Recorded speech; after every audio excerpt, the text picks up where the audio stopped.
Prabhu Nityananda, Shri Advaita Radha, Shri Sadhi Gaur Bhakta Vrinda, Hare Krishna, Krishna Krishna, Hare Hare, Hare Ram, Ram Ram, Hare Hare. Namam Vishnu Padaya, Krishna Pishtaya Bhutale, Srimati Bhakti Vedanta Swami Namne. Namaste Saraswati Devi Gaurvani Pachayane, Nirvishishishunavadi, Paschatya Deshatayane.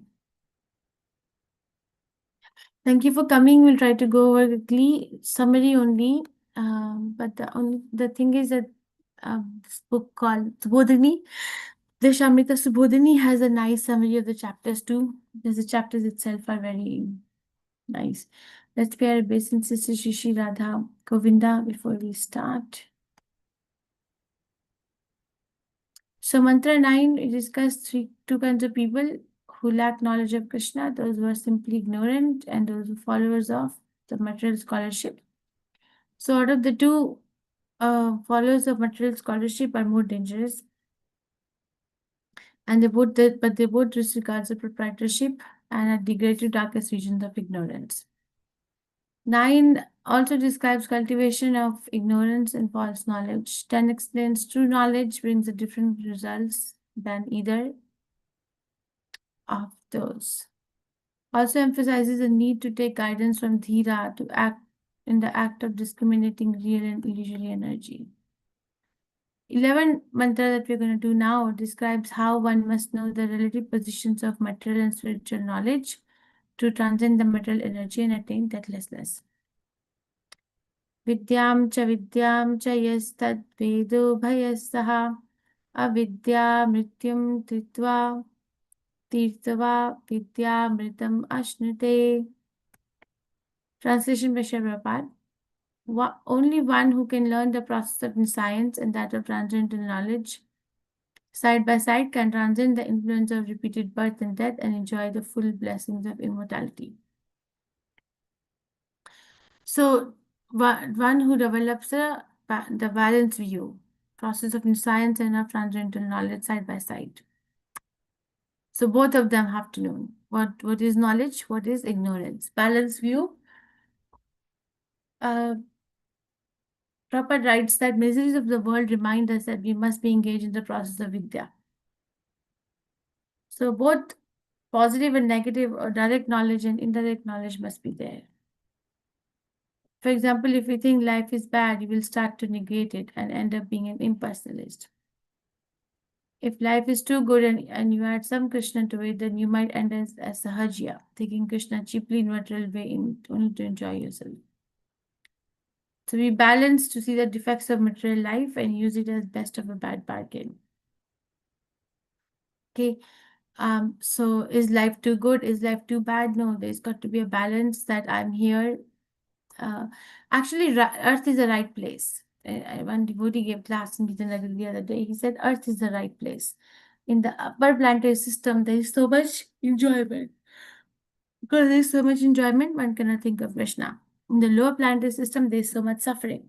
Because there is so much suffering, so much pain, it is difficult to remember God. Earth is a right balance where there is not too much suffering, not too much enjoyment. But this balance is not given so we can live here permanently, but we have to get to the permanent location. The miseries of material world serve to indirectly remind us of our incompatibility with dead matter.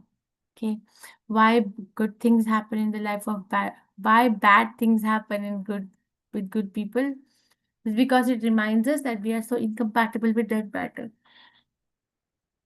For Krishna's side, intelligent living entities generally take note of these reminders and engage themselves in the culture of Vidya or transcendental knowledge. Right? We don't make an attempt to make antidotes to our miseries. We make an attempt to go out of the material world. Prabhupada gives an analogy of a fever that in a material world, the advancement or antidote made to counteract the misery is like increasing the fever. So, real sense enjoyment is possible when the disease or fever of materialism is removed. Patient must regain his health before he can truly enjoy sense pleasure again. So, aim of human life is to cure material disease, to come back to normal temperature. Okay, balanced program of material and spiritual knowledge. Cultivate spiritual knowledge, but also maintain the body, because we need the body to get to the spiritual realm. But the material world, whatever we are trying to do, like Prabhupada said, example, bomb, nuclear bomb, right? So it's like we're dying.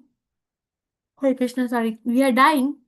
All right, we are dying anyway, but invention of nuclear bomb will expedite the death. So that's like if your fever is 105, you can increase it to 107, which doesn't help. So Vedic regulation is advised that one actually adopts a system under Vedic principles to live a regulated life, regulated sense enjoyment. How? Because of following the religion, economic development, and then sanskarification. But the aim is not to get trapped in sanskarification, but to go to liberation. Both at present moment, people have no interest in religion or salvation, but sanskarification, right? Everywhere it's like, how much can you satisfy your senses? How much can you satisfy other person's senses? Path of religion is actually meant for self-realization. Salvation is the same as liberation. Devotees are already saved, but they don't ask to stop suffering. Prabhupada said that a devotee does not suffer. So there's a difference between suffering and pain. We discussed it. Do you remember? Difference between suffering and pain?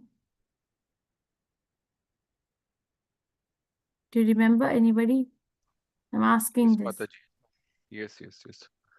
What? Your voice is not coming. Hare Krishna.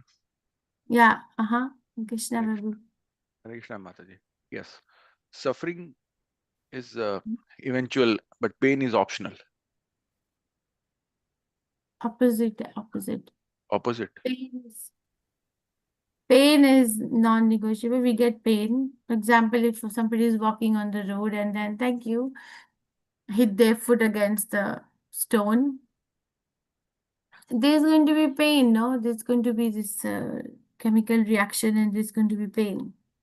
The suffering will be, oh, why this happened to me? Why only me? So many people are walking on the road, they didn't get hit. Now my foot is broken. I had to go from point A to point B. I cannot fit into my slippers now because there's so much swelling. That's suffering, like, bring it upon us. So it's not that we don't feel the pain. Actually, a real devotee does not even feel the pain. Like, for example, Prahlad Maharaj. Like, is a really situated in Krishna consciousness. They are not recognizing themselves with any element of this material world. But even at the lower level of devotional service, we don't suffer. Because we don't have hopes. The hope is very small, if there is any, that material world will offer me some solution. Okay, if we face a grief or a loss, can be a very obvious loss, or it can be a silent loss that nobody wants to talk about because nobody will acknowledge it that there is a loss. Like I gave example, like somebody, his engagement is called off. Well, you were never married, this is an engagement. So people will discount, invalidate, and not look at this.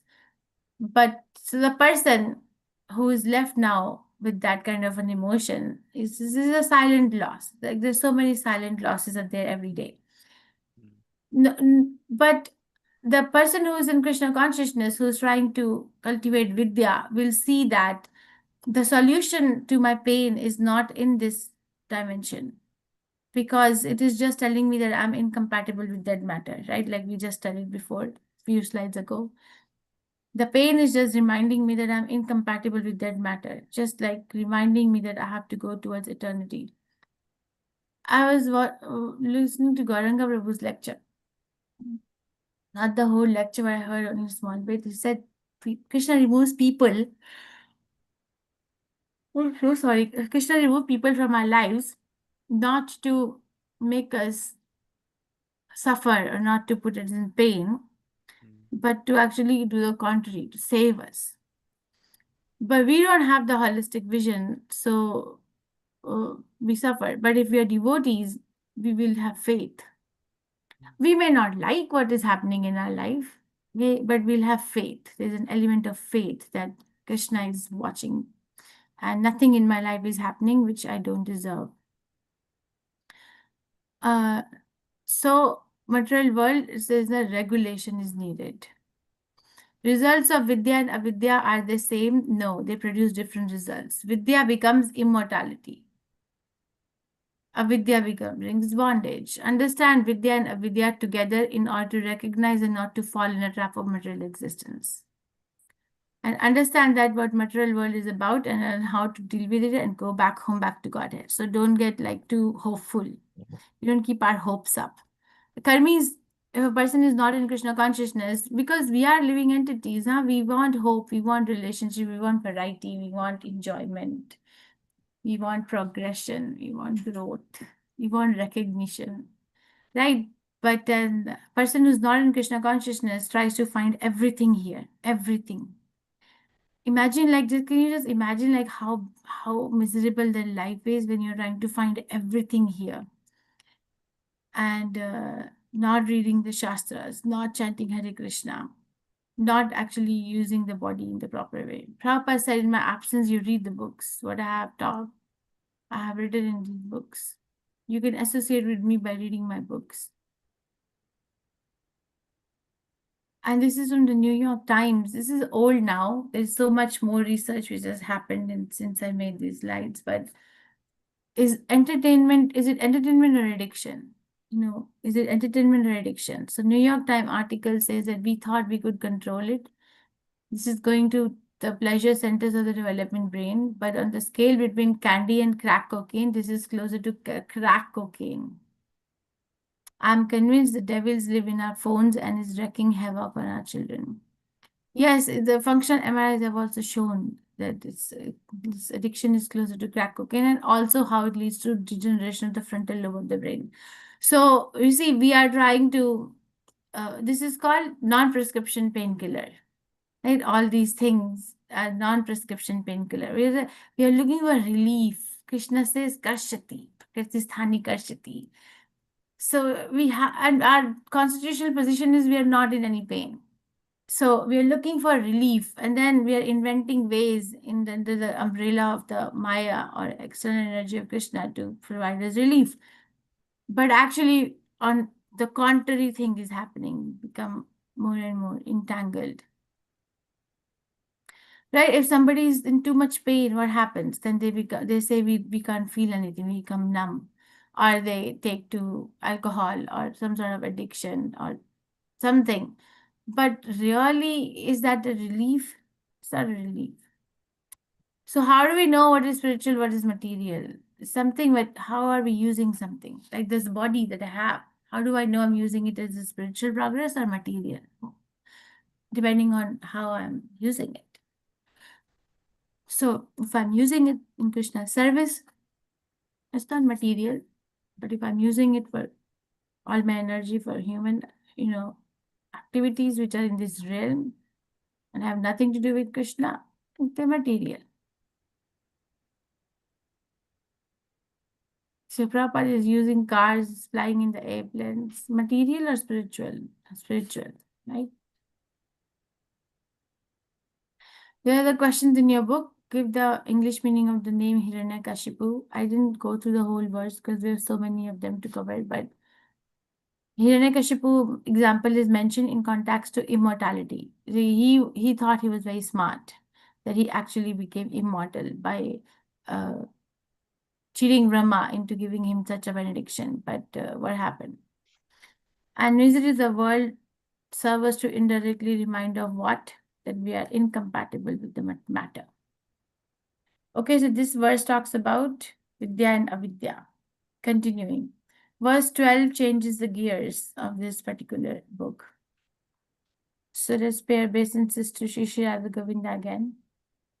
So 9 to 11 is understanding Krishna in terms of the knowledge. 12 to 14 is understanding Krishna in terms of worship, Sambhuti and Asambhuti. 9 to 11 compared knowledge and science, the respective destinations of the followers of each. For 12 to 14, worship of relative and the absolute. Okay, just as cultivation of wrong knowledge can be binding, so too an improper conception of the absolute truth. We'll talk about this. So this is verse number 12. Andham tama pravishanti ye asambhutim upasate tato bhuya ivate tamo yayu sambhutayam rataha. Those who are engaged in the worship of the demigods enter into the darkest region of ignorance. And still more so do the worshippers of impersonal absolute. Sambhuti and Asambhuti. Sambhuti is which is Krishna, not bound. Asambhuti is which is material world. Okay, not bound, absolutely independent of everything. Asambhutis who have no independent existence. Child is dependent on the mother. Why one cannot know what the absolute truth is by negation? Because impersonalist, how do they want to know about Krishna? By negation. Krishna cannot have material body. Krishna cannot have material form. Krishna cannot have material senses. Krishna cannot be influenced by past, present, and future. So there is negation, negation, negation. But then impersonal worshipping, which is actually self-worship, is worse than no worship. It is cheating people to falsely surrender. Definition of absolute by negation is not complete. Such negative definitions lead one to create a concept of one's own. Thus, one imagines that absolute truth must be formless without qualities, which is Brahman, and one cannot make further progress to Bhagwan. So it's cheating. We read this that Vidanti Tattva Vidas Tattvam Yajnanam Advayam. Brahma iti Paramatma iti Bhagwan iti Shabdate. Same person but realized in three aspects. So what kind of worship is there in Bhagavad Gita? What is Krishna talking about? Kame ste hite jnana prapadyante anya devata tam niyamayam asthaya prakrite niyatah swaya. Those whose intelligence has been stolen by material desires surrender unto demigods and follow the particular rules and regulations of worship according to their own nature. So we are attracted to a particular demigod according to this verse based on my own nature. Okay, based on what mode is most prominent in me. And then Krishna continues to say this, Antavantatu phalam tesham tad bhavati alpamedhasham devan deva yajo yanti mad bhakti yanti mam api. Men of small intelligence worship the demigods. Their fruits are limited and temporary. Those who worship demigods go to the planets of demigods. My devotees ultimately reach my supreme planet.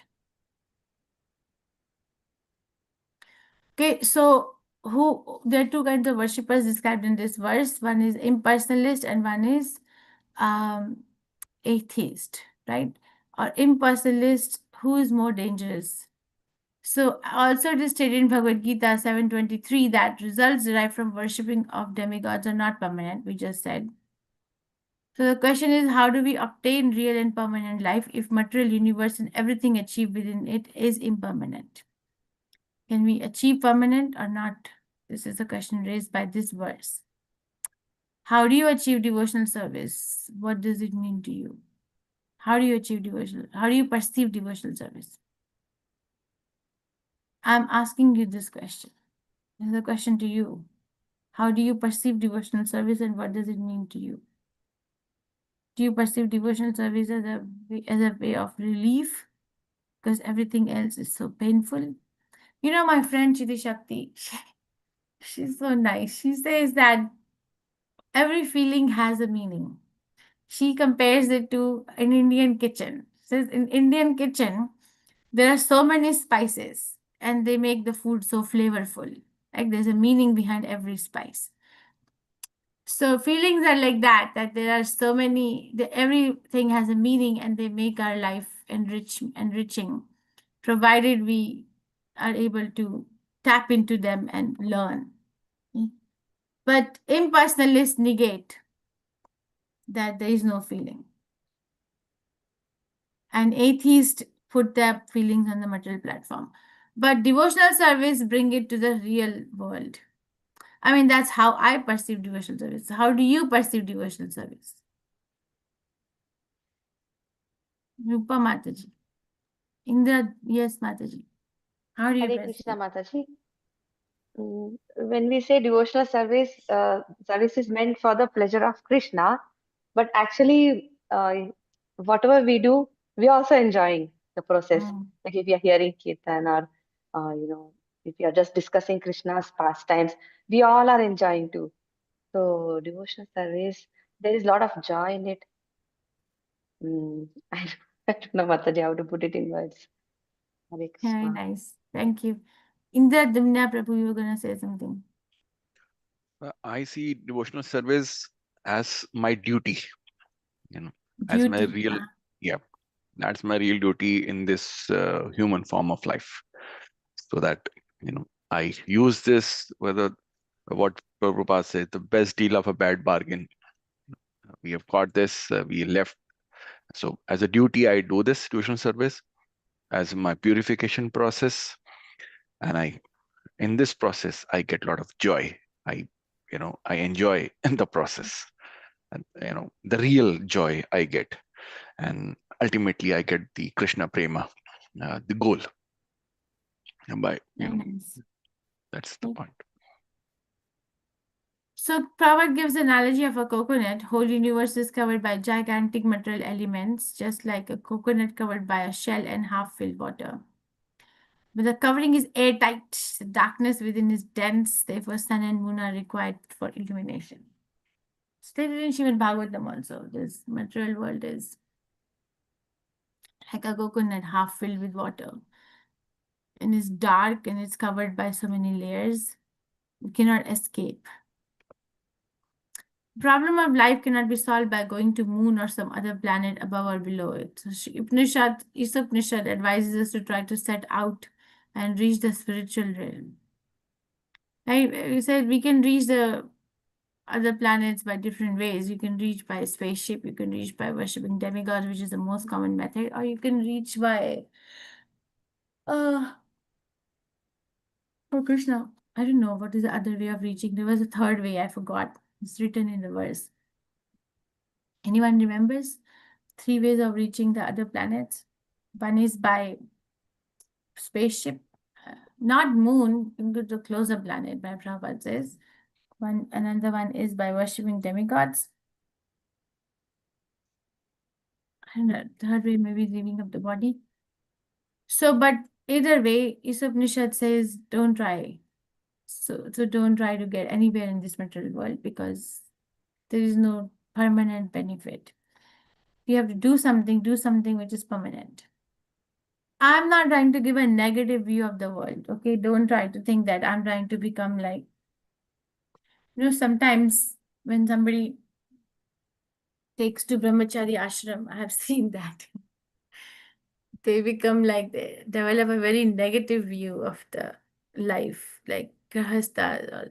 One devotee was giving class the other day. He said, what is the use of increasing fellow prisoners in your life? So he was saying that other family members like as fellow prisoners. So because we are imprisoned, why do I have to bring more prisoners with me in this life? Set yourself free. Use this. He said, okay, that he means well. He's so dear to me, but doesn't mean. I'm not saying that develop a negative view. I'm saying develop a realistic view. That's what Isa Upanishad is saying too, that develop a real view. Okay. Because the view that the world is giving us as to how this world is, and there's going to be so much enjoyment and there's so much variety, is not true. It is not true. It is their perception. It's not the truth. Truth is from the Shastras. And what is the benefit of understanding the truth and not keeping oneself in the untruths being told to us? Benefit is if we walk towards truth, we walk towards God. Because God likes truth. Okay, so untruth, it keeps us away from Him. That's the benefit. Not that we are trying to be a very morally strong personalities in this world. We're not trying to be anything in this world. We are trying to be in this world so that we can get out of this world. but we still remain near to the truth. So pseudo-religionists don't want to get out of this universe, but to maintain status quo in the material world. Atheists, impersonalists manufacture so-called incarnations who support atheists, misled such foolish pseudo-religionists into darkest regions, preaching the cult of atheism, denying the existence of God. Now, it is not the 100% mistake of the atheists and impersonalists that they are there. Okay, it is a mistake of the followers too, because the followers have that inclination, so these people are flourishing. So it is hand in hand kind of a relationship. Krishna consciousness, same thing. That why Krishna consciousness is flourishing in somebody's life, because they also want to follow it. Okay, so but the problem with atheists and the impersonalist is that it takes us away from the truth, one way or the other.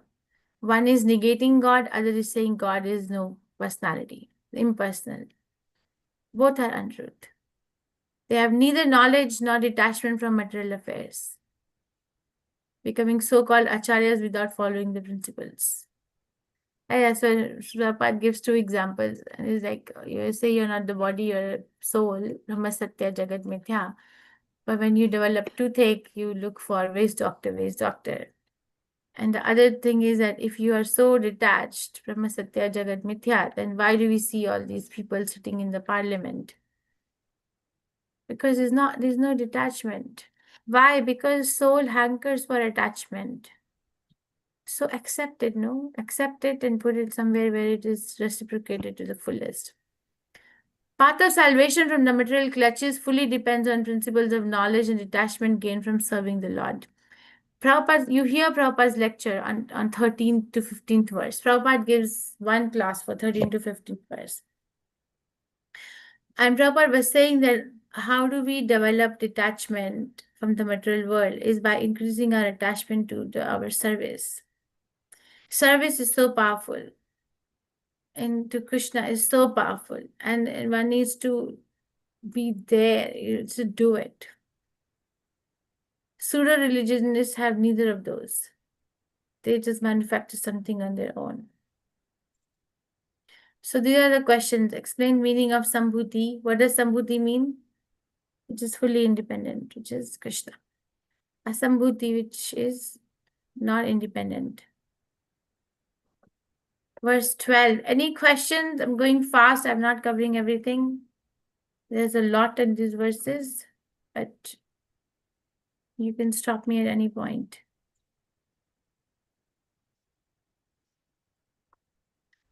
Verse 13. So we studied 13 explains that one achieves the different results when his understanding of the absolute is guided by dhira. So this is verse 13. Anyad evahu sambhavad, anyad ahur asambhavad, iti shushma dhiranam, yenastat vichachakshire. It is said that one result is obtained by worshipping the supreme cause of all causes, and another result is obtained by worshipping what is not supreme. All this is heard from the undisturbed authority who clearly explained it. Sambhavat, asambhavat. Sambhavat by worshipping Supreme Lord, cause of all causes. Asambhavat by worshipping what is not supreme. Different type of worship, different results are achieved. Nowhere in the Shastra it is said that worshipping anyone or doing anything one achieves the same result, reaching the same goal. Like people say that all rivers end in ocean, so whatever you do in life, you're going to end up at the same place. That's, again, the untruth. Right? But the truth is this. No. If you take a ticket to Kolkata, you go to Kolkata. You don't go to Mumbai. It's going to come. This is only said by self-made spiritual master without connection with Parampara. So, Madhya Leela says that who teaches us this? Who is a Dhira? Who's Dhira? 17th chapter, verse 186. I think you have to memorize this verse. Tarko pratishta shutayo vibhinna, nashe vrishir yasya matam na bhinnam, dharmasya tattvam nihitam guhayam, mahajanu yena gatha sabantha. Sri Chaitanya Mahaprabhu continued, dry arguments are inconclusive. Great personality whose opinion does not differ from other is not considered a great sage. Simply by studying the Vedas, which are variegated, one cannot come to the right path by which religious principles are understood. Solid truth of religious principle is hidden in the heart of an unadulterated, self-realized person. Consequently, as the Shastras confirm, one should accept whatever progressive path the Mahajani indicates. So, dharmasya tattvam nihatam guhayam, that's hidden in the heart of a devotee. It's not in the Vedic knowledge, it's not in the arguments, it's not in the self-made gurus. Not every road leads to Rome.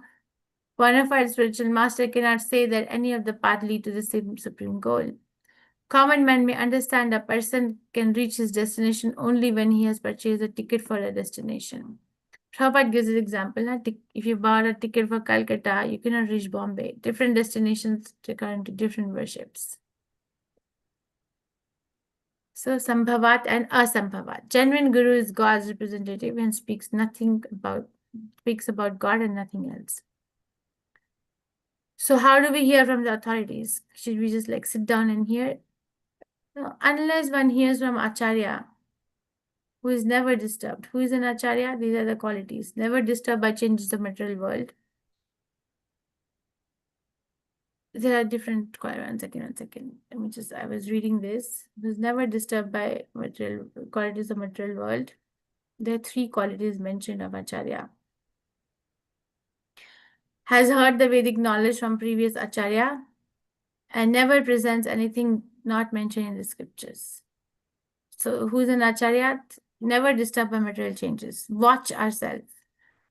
If there are material changes, am I disturbed? I'm not Acharya.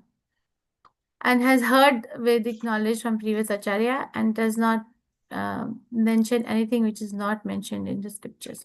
So basically, if you study, once I was doing this, Prabhupada's Vani, whatever Prabhupada say, everything is in the scriptures. He doesn't do loose talk. So Prabhupada systematically proves Supreme Personality of Godhead from the Shastras, right? Vedic literature confirms Krishna Narayana as cause of all causes. Prabhupada does it in the systematic way, starting with Vedas, Upanishad. He gives so many references. And Krishna himself says that. And why is it important to know that there is one Supreme? Because of watering the root analogy. If we take to Krishna consciousness, Krishna helps in the heart. If you really want to do something for humanity that actually works, you have to worship Krishna. So watering the root, false attempts of spiritual leaders for worshipping demigod and humanity are like watering the leaves instead of root. And at the end, everything dries up for want of nourishment. Real service to humanity is rendered when one teaches surrender and worship to Supreme Lord. But then there will be so many roadblocks by the people who are not trying to approach the truth.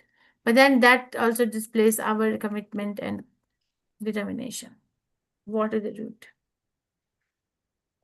So this is a verse, no, from Water the Root from Bhagavatam, 4th canto, 31st chapter, verse 14. Yatha taror mula nishecha chena, tripyanti tat skanda bhujopashakha, pranopacharaj sa yathendriyanam, tatheva sarva aham achyuteja. As pouring water in the root of a tree energizes the trunk, branches, twigs, and everything else, as supplying food to stomach enlivens the senses and limbs of the body, simply worshipping Supreme Personality of Godhead through devotional service automatically satisfies demigods who are parts of the Supreme Personality. Okay, so Sambhavat and Asambhavat, what kind of worship is one doing? And there's another analogy used, Buddha versus Abudhaya. Buddha means learned. Buddha bhava samanvita, remember? Whose gives evidence from sages, Vedas, like Arjun. So before hearing Bhagavad Gita, Arjun was a philanthropist. But after he worshipped the Lord, after hearing Bhagavad Gita, he worshipped Krishna by fighting. Abudhya is without intelligence, people destroying themselves like impersonalists. Yatumat tatufat. Prabhupada uses this lot. Whatever you wish, whatever you want to follow, you can do. No problem. Prabhupada says it's not a fact. So Prabhupada establishes goddess or Krishna as Sambhuta. Source, because of source of birth and sustenance, according to Vedanta Sutra, remains after annihilation. Bhagavatam is a natural commentary of Vedanta Sutra. It describes the source of all emanations as fully conscious. Also, Krishna himself says in Bhagavad Gita, 7th chapter, verse 26, O Arjun, as the Supreme Personality of Godhead, I know everything that has happened in the past, all that is happening in the present, all things that are yet to come. I also know all living entities, for me no one knows. So, Sambhuta, because he's not touched by the changes in the material world. When one attains Brahminical qualifications, he becomes happy and enthusiastic to render devotional service to the Lord. Automatically, the science of God is unveiled before him. By knowing the science of God, one gradually becomes freed from material attachments, and one's doubtful mind becomes crystal clear by grace of God. This looks like so much theory right now, right? Attains this stage of is a liberated soul and can see God in every step of life. At least we can aim for it. This is perfection of Sambhava as described in this mantra of the Ishopanishad. At once, one who's thus transiently situated, at once realizes the Supreme Brahman and becomes fully joyful, never laments or desires to have anything, equally disposed towards every living entity. In that state, he attains pure devotional service unto me. It's a very nice verse. Define Sambhuta, Buddha and Abuddha. Madhav Seva is Manav Seva. Is opposite also true? Manav Seva is Madhav Seva. You have to think about or Manav Seva is Madhav Seva. Think about all these things. Because the material world has this influence on us, where if we are not doing what we are told or what everybody else is doing, then there is some kind of churning in the heart that goes that, oh, maybe I'm not doing the right thing because nobody else is doing. But that's where the faith in the acharyas come about, okay? And if we stick on to the faith long enough, then we can actually bring those people with us who are not doing the right thing. That's what Prabhupada did, right? He challenged the whole society that you're not doing the right thing. Challenged it. And nobody was accepting him in the beginning. Nobody. But he didn't budge. That's faith. One time I was talking to my friend that rejection, okay? As devotees, we face a lot of rejection. You may agree, you may not agree. Sometimes it is overt, you can, the people say no to you on the face. Sometimes it is covered. Or sometimes we are rejecting that, oh, I'm not going to go to this particular meeting because what is going to be discussed there? Or I'm not going to go meet this party because what's going to be there? What is there? So we're rejecting, right? What is there? How are you going to sit and gossip about something and then they will drink some alcohol and eat something which is abominable? So I'm not going to go. I'm not going to go. And remember, when we do that, people also catch up on us. They're not stupid. They catch up and they also say that, what is the use of inviting this person? Because they're not going to come anyway. They are different. So this rejection and acceptance. So we actually sometimes, if we are not in association with the devotees, I've seen it. We get just entangled in this push and pull, push and pull, push and pull, push and pull. And then it becomes like, where do you actually stand? But if you are with association of the devotees, and if you're really plugged into the program of Krishna consciousness in your temple, wherever you are, you have some roles and responsibilities. You are learning, you're teaching, there's such a big organization, you can do something, fill a bucket of water at least, right? So then this push and pull doesn't It's not out of the frustration.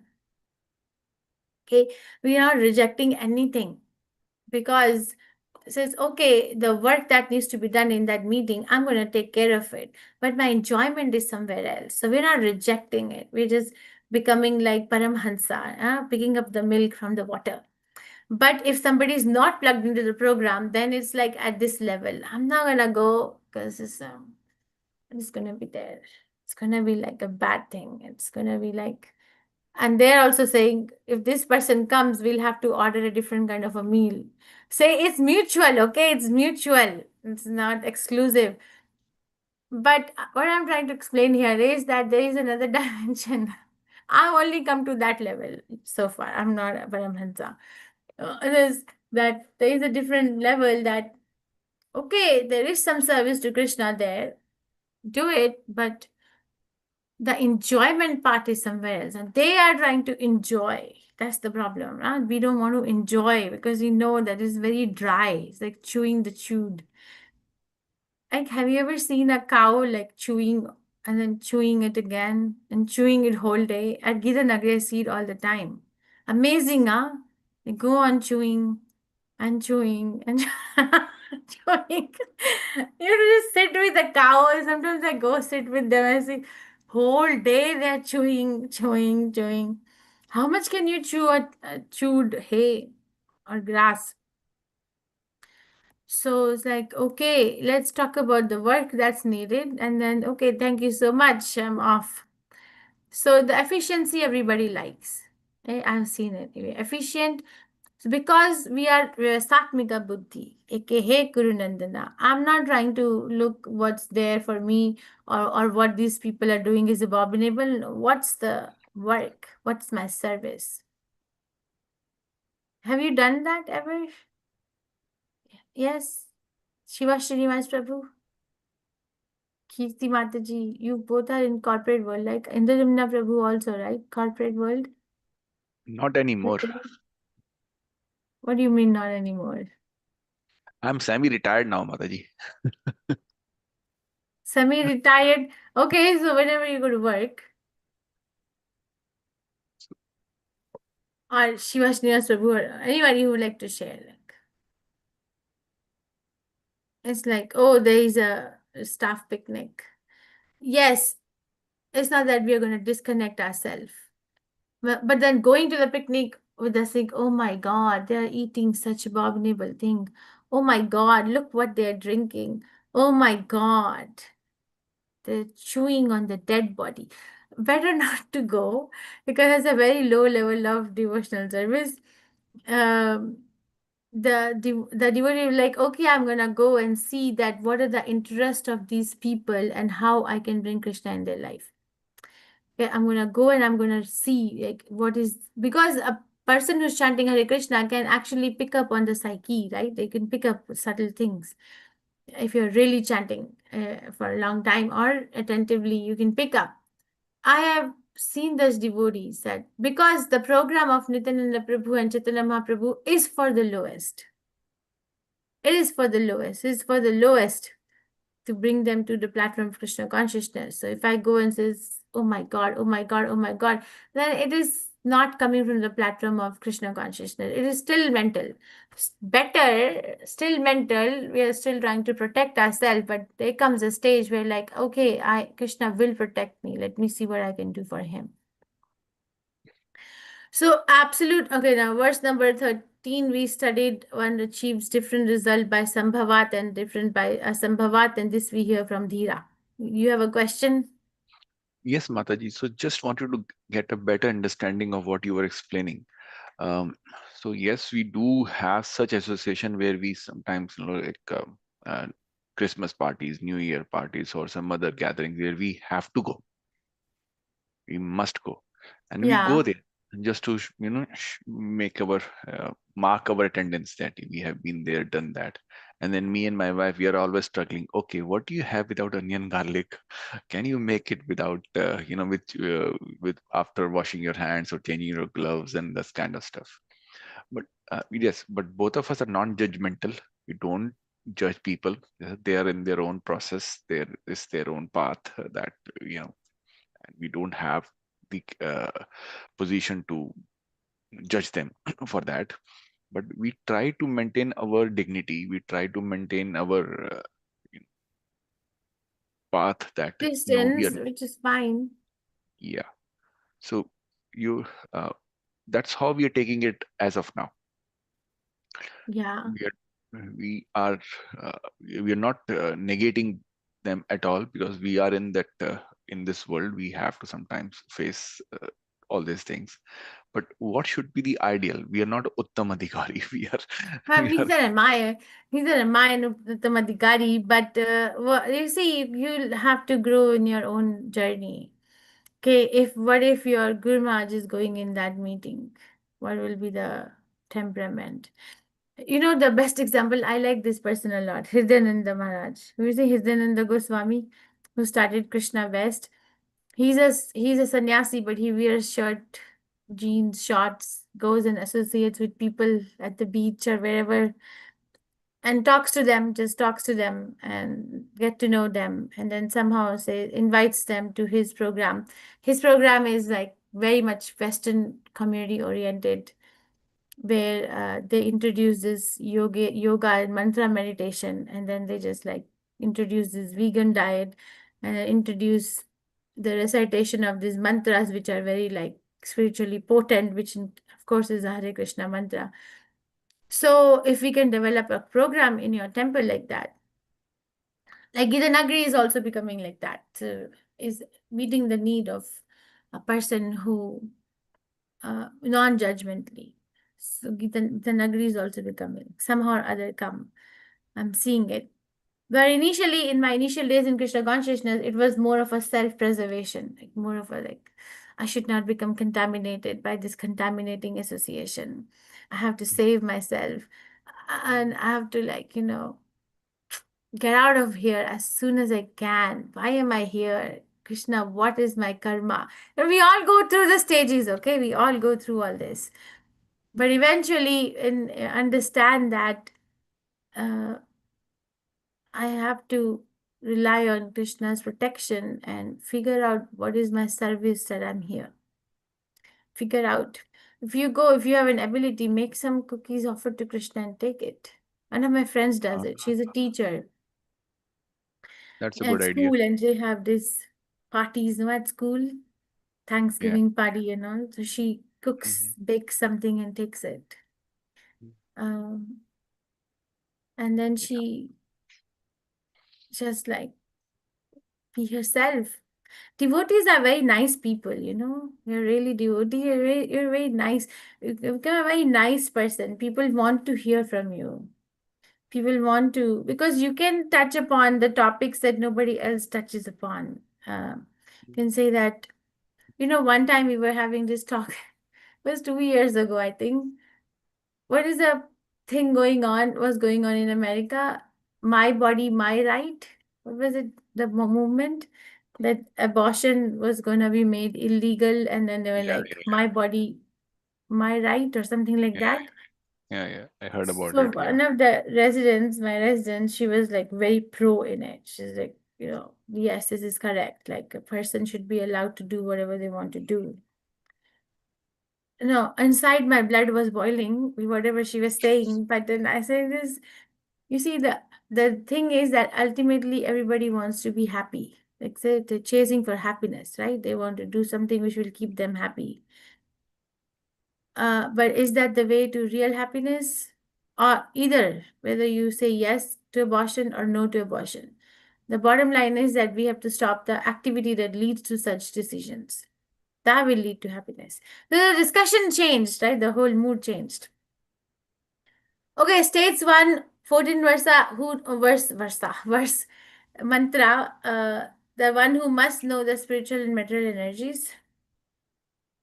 Krishna with my mouse. Properly in their respective position to achieve liberation.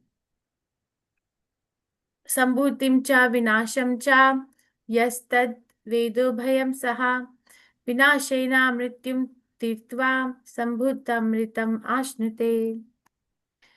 Translation: one should know perfectly the personality of Godhead Sri Krishna and his transcendental name, form, qualities, and pastimes.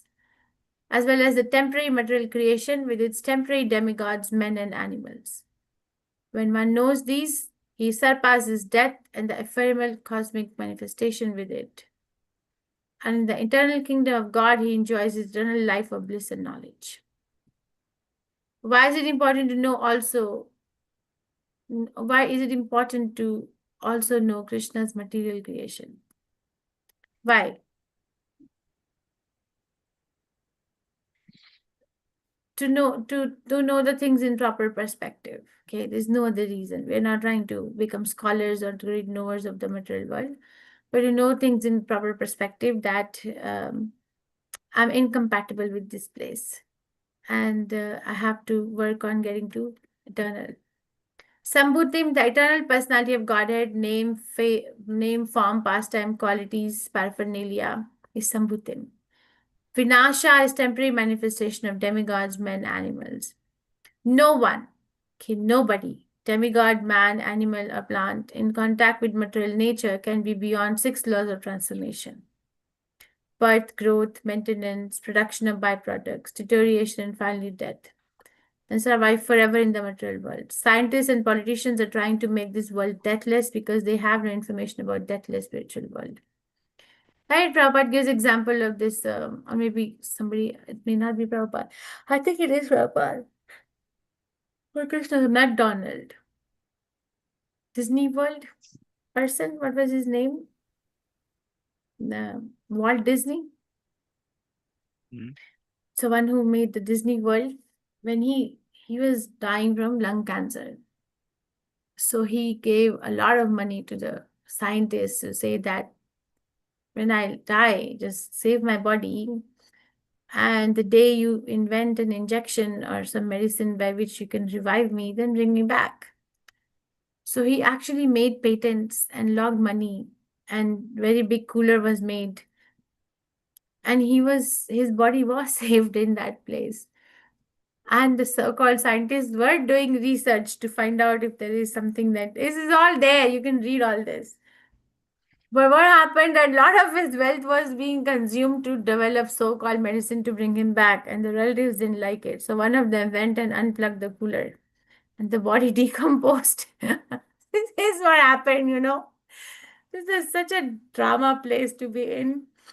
So if you have like all these cosmetic industry, okay, I was thinking about it the other day.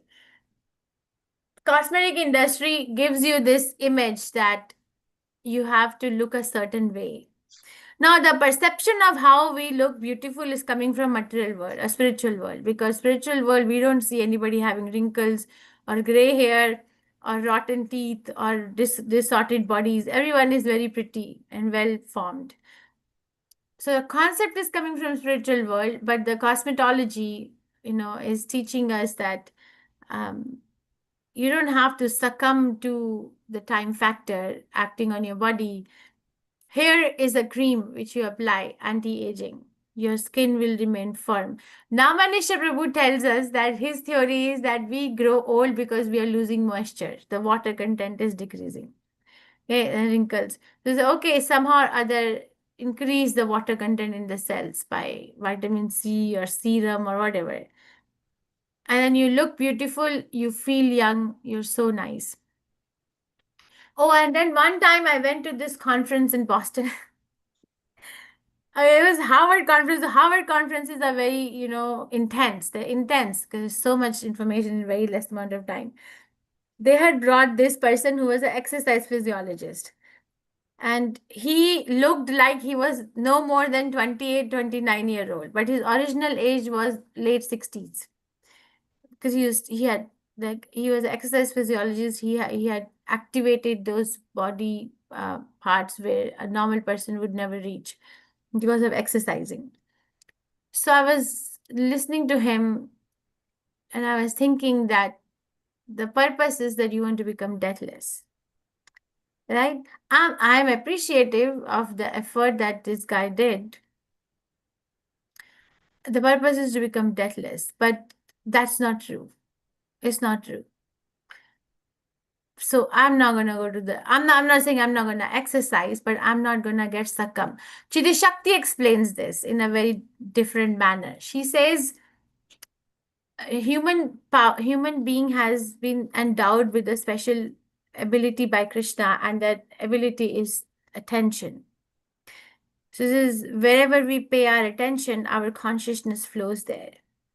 So if we pay our attention to something, like she also gave an example of somebody, she also said that she was on this because she broadcast in BBC, right? So that this person who was invited to talk about exercise, and he had built his body to such an extent by exercising that once he was showing how his muscles were, how his biceps and triceps were on the screen. She said she was sitting right next to him and she saw some of the blood vessels pop and the blood came because of so much of hypertrophy of the muscle. And it was bleeding. And she was like, "Are you not in pain because this bleeding?" And this person was like, "No, I'm not in pain because I am focused on what I wanted to get." And she was also saying that this person, we want to become deathless. We want to prove that if you do this, you live a very nice, happy life and you become very healthy and maybe you can delay your death. But that's not true.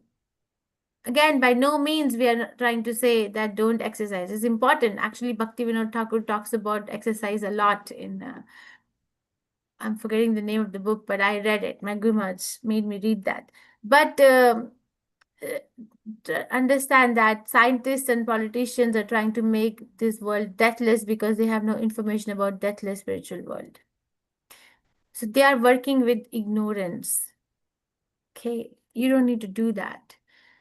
Vishnu Puran, Krishna is different energies are explained, right? Para and apara. Even 15th chapter of Bhagavad Gita, Krishna talks about para and apara. We living entities belong to superior energy. Material creation is made possible by inferior energy, which covers living entities with ignorance and induces them to perform fruitive activities. The deathless abode is superior energy. Okay, there's another superior energy besides these two energies, which comprises living entities who are exploiting the resources of material nature, which is inferior nature. So Lord can be approached only by unalloyed devotional service and not by the process of jnana or karma or moksha. Karmis can elevate themselves to Swargalok, moon planet. Jnanis, yogis can attain to higher planets like Maharlok, Tapalok, Brahmalok. They can even go to cosmic atmosphere, the spiritual sky, or Vaikuntha planet as what kind of a mukti is impersonal. Rupa Mataji, you are expert in this. I know. There are four kinds of liberation. What kind of liberation is impersonal? Sayujya Mukti, Mataji. Sayujya Mukti. Yeah, thank you.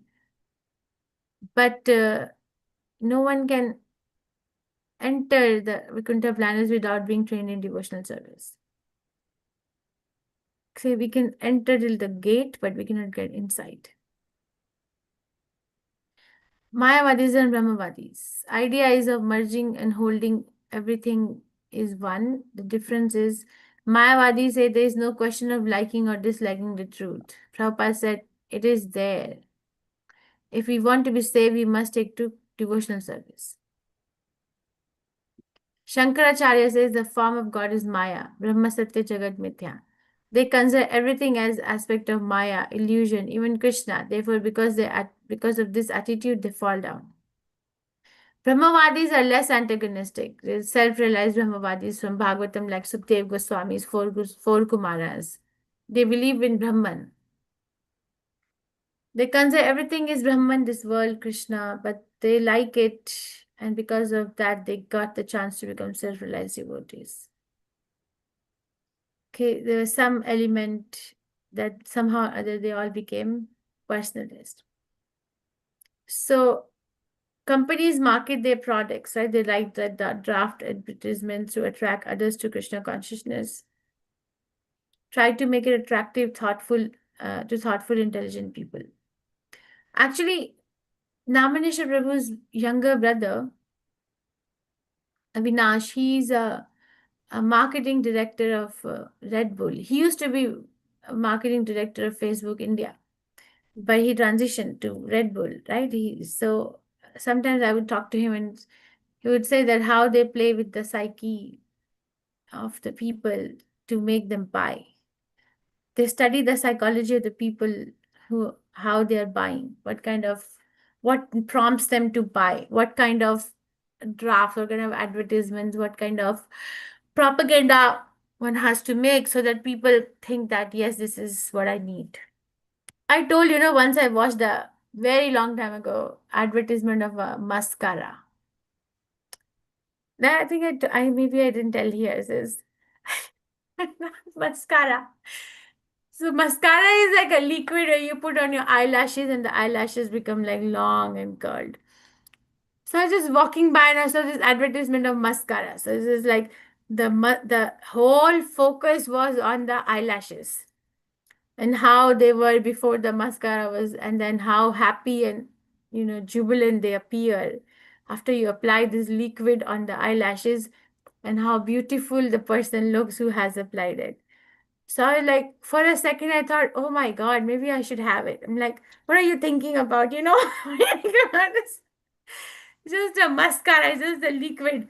Because they study the psyche, because we're looking for happiness, and they somehow or other allure us into thinking what can make us happy. This will make you happy. If you have something that can keep your liquid warm for these many hours or cold for these many hours, you are happy. But if you have only a plastic water bottle, unhappy. You see, so question, Sambhutim, what is Sambhutim? What is Paraprakriti, Aparaprakriti? So verse 12 to 14 talk about Sambhuta and Asambhuta. Verse 11 was still talking about Avidya and Vidya. So go back and read, please. Okay, there's so many topics I didn't bring up, but bring up. Questions, reflections. Oh, it's 6:06. Realizations, corrections.